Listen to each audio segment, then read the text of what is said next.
Les chiffres dans un tableau de bord, c'est bien, mais quand tu ajoutes un visuel clair comme cette courbe transparente, c'est beaucoup mieux. Alors je te montre tout de suite comment faire ça sur Excel pour l'intégrer à tous tes tableaux de bord. Ok, donc troisième partie, on va continuer ce tutoriel. Vous sélectionnez votre courbe en double-cliquant dessus, vous faites clic droit, mise en forme des séries de données, vous allez dans l'onglet avec le saut, vous cliquez sur marque, option de marque, vous faites prédéfini, et on va juste modifier les marques en rond.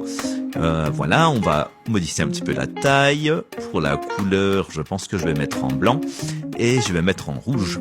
La bordure, la largeur, on va la diminuer légèrement. Voilà, ça donnera une courbe comme ça. Et ensuite, tac, voilà, je vais mettre une couleur un peu plus flashy. Et ensuite, on va double-cliquer sur la plage qui est en dessous, qu'on va faire en dégradé, donc remplissage dégradé. Et les espèces de petites marques en triangle, là, vous en laissez que deux, une à gauche et une à droite.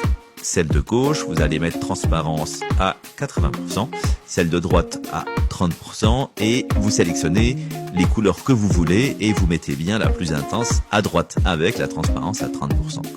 Une fois que c'est fait, ça donnera ce visuel, il est bientôt presque fini.